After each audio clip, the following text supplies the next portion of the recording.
Sebelumnya seorang profesor di Texas A&M University Amerika Serikat memanfaatkan ChatGPT untuk menguji keabsahan tugas asli mahasiswanya. Namun seperti yang kita ketahui, hingga kini ChatGPT masih belum berfungsi sebagai alat pendeteksi plagiarisme. Setelah melakukan pengecekan makalah melalui ChatGPT, AI secara keliru mengklaim semua tugas dibuat oleh chatbot itu sendiri. Akibatnya, satu kelas tersebut menghadapi tuduhan plagiarisme yang menyebabkan penahanan sementara ijazah mereka.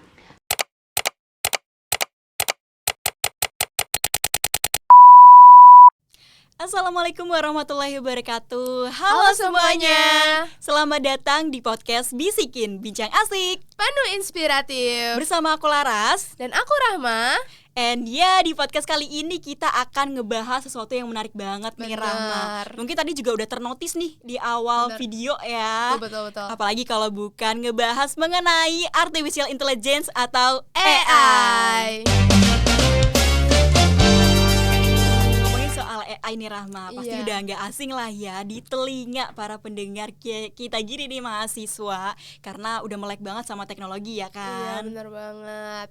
Kayak zaman sekarang tuh udah banyak orang yang mengerti tentang teknologi maupun AI yang dimana dirancang sebagai kecerdasan manusia pada umumnya nih. Yang mana nyatanya nih AI ini benar-benar membantu kita dalam mempermudah pekerjaan, baik yang tarafnya mudah sampai Yang taraf yang sulit sulit ya, sekalipun. betul.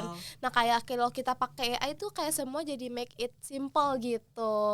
Bener banget. Salah satunya nih ada ChatGPT. Mungkin teman-teman pendengar Bisikin udah gak asing lah ya dengan ChatGPT. Dan faktanya ChatGPT ini penggunanya tuh udah banyak banget.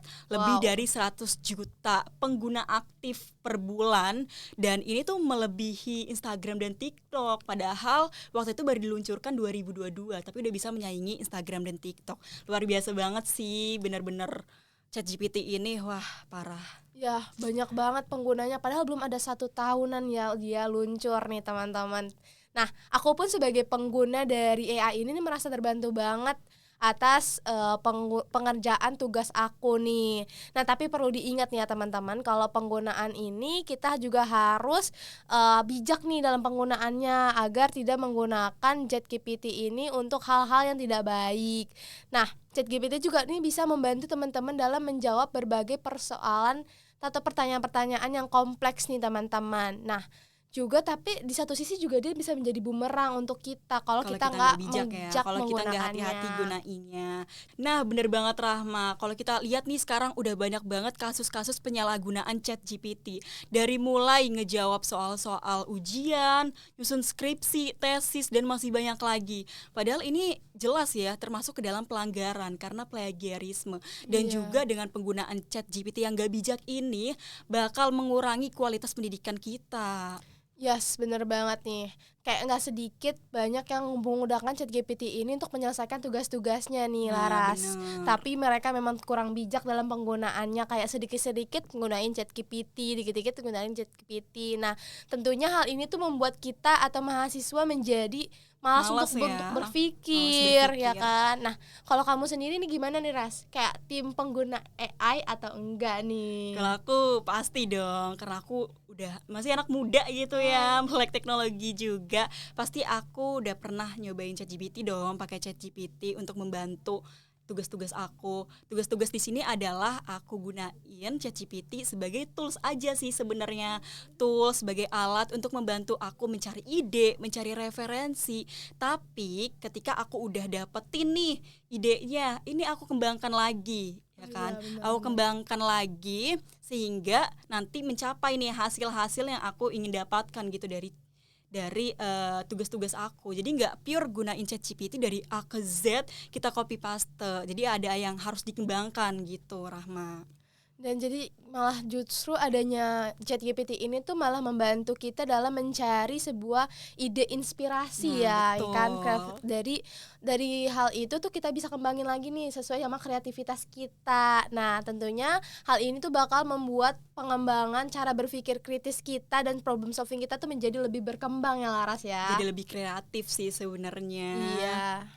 Dan yang pasti ya teman-teman, kita tuh harus lebih aware juga sih ya, jangan dikit-dikit ngandelin ChatGPT gitu. Iya, benar. Karena kita harus belajar gitu, kita harus belajar ngembangin kreativitas kita gitu adanya ChatGPT ini.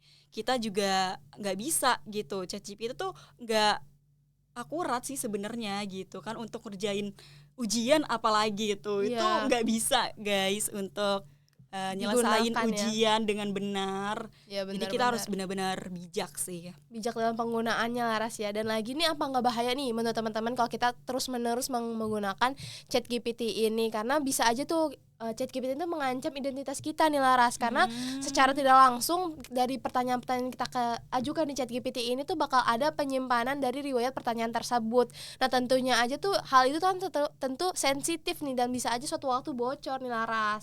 Wah, aku juga berpikir kayak gitu sih Rahma. Apa nggak bahaya ya? Tapi semoga nih hal itu nggak terjadi ke kita. Intinya bagaimana nih kita sebagai pemuda generasi penerus bangsa bisa bijak menyikapi adanya perkembangan AI saat ini.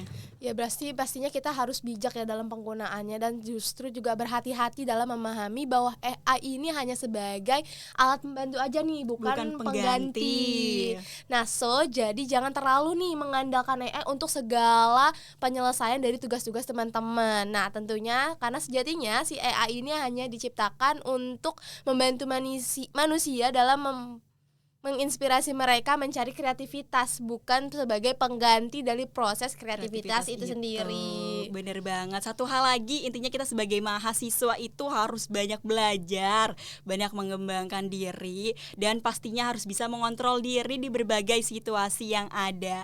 Karena generasi yang cermat Ciptakan masa depan yang hebat. Oke, karena waktunya sudah mau habis nih teman-teman. Jadi kita pamit dulu untuk podcast kali ini. Terima kasih untuk teman-teman yang sudah mendengarkan podcast kita kali ini. Aku Laras. Aku Rahma. Sampai jumpa di podcast selanjutnya. Selanjutnya.